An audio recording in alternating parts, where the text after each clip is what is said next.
नमस्कार दोस्तों, इसमें हम बात करेंगे तेलंगाना और आंध्र प्रदेश के बीच में गतिरोध हो गया। तो गतिरोध देखते हैं क्यों हुआ है।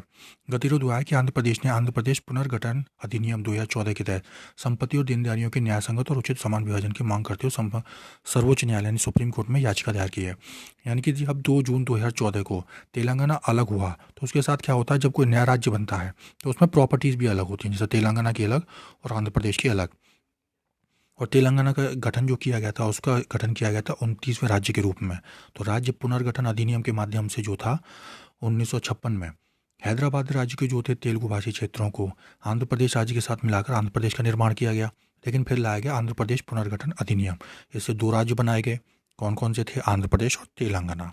आंध्र प्रदेश अविभाजित आंध्र प्रदेश के विभाजन के 8 वर्ष से अधिक समय के बाद भी दोनों राज्यों के बीच में संपत्ति को लेकर भी और दायित्वों को लेकर अभी जो है अस्पष्टता बनी हुई है। चलिए देखते हैं क्या क्या मैटर हैं। संबंधित मुद्दे क्या हैं कि 12 संस्थानों का इस अधिनियम में उल्लेख नहीं किया गया है। अब इस निर्गम में कितने संस्थान शामिल हैं?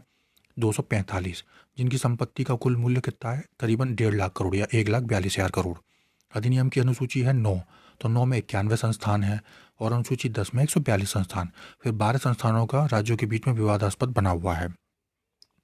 और संपत्ति और देनदारियों में विभाजन में देरी क्यों हो रही है? आंध्र प्रदेश ने ये बताया है कि एक कमेटी स्थापित की गई थी शीला भिड़े की अध्यक्षता में। उन्होंने जो है क्या कहते हैं ये बताया था इस समिति ने कि किस तरीके से दोनों राज्यों के बीच में संपत्तियों का बंटवारा होगा।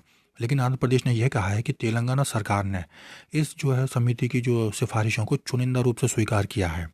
और इसी तरह से समिति ने जो अनुसूची 9 के 91 संस्थानों में से 89 के विभाजन के संबंध में सिफारिशें की थी, लेकिन इसे तेलंगाना ने पूर्ण रूप से नहीं माना। आंध्र प्रदेश का तर्क क्या है कि विभाजन की प्रक्रिया में तेजी लाने के लिए और इन संस्थानों के विभाजन को अंतिम रूप देने के लिए सिफारिशों को जल्दबाजी में स्वीकार किया गया। अब संपत्ति के बंटवारों को लेकर भी विवाद हो रहा है कि मुख्यालय की संपत्तियों का हिस्सा न बनने वाली संपत्तियों को लेकर विशेषज्ञ समिति की सिफारिशों को तेलंगाना सरकार ने आलोचना करते हुए कहा है कि ये पुनर्गठन अधिनियम की भावना के खिलाफ है। केंद्र की इसमें भूमिका क्या है? तो इसमें गृह मंत्रालय इंटरफेयर करता है। तो 2017 में गृह मंत्रालय ने स्पष्टता दी है कि अगर कोई उपक्रम है, जैसे एकल व्यापक राज्य उपक्रम है जिसमें मुख्यालय और परिचालन इकाइयाँ शामिल हैं जो विशेष रूप से स्थानीय क्षेत्र में स्थित है, तो इसका जो विभाजन होगा तो पुनर्गठन अधिनियम की धारा 53 की उपधारा 1 के अनुसार स्थान के आधार पर इसका विभाजन किया जाएगा। और अधिनियम केंद्र सरकार को आवश्यकता पड़ने पर हस्तक्षेप का भी अधिकार देता है। नोटिस में क्या है कि सर्वोच्च न्यायालय अपने मूल अधिकार क्षेत्र में राज्यों के मध्य में विवादों का निर्णय कर सकता है।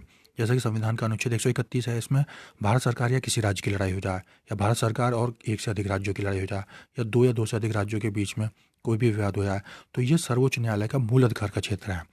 फिर संविधान का अनुच्छेद 263 वो अंतर्राज्यीय परिषद की स्थापना की बात करता है, जिसमें क्या कहते हैं विवादों पर राज्यों के बीच में विवादों पर पूछताछ, सलाह और सामान्य विषयों पर चर्चा करने और बेहतर नीति समन्वय हेतु सिफारिश करने की अपेक्षा इससे अंतर्राज्यीय परिषद से की जाती है। फिर अंतर्राज्यीय विवादों को सुलझाने हेतु पहल क्या है कि संविधान ने क्या दिया? अंतर्राज्यीय परिषद दिया 263 के अंतर्गत। ये कागजों में नहीं, इसकी वास्तविकता की आवश्यकता है। इस तरह सामाजिक और आर्थिक योजना, सीमा विवाद, अंतर्राज्यीय परिवहन आदि से संबंधित इसमें क्षेत्रीय परिषदों को मजबूत किए जाने की भी आवश्यकता है। फिर भारत विविधता में एकता का प्रतीक तो है ही है।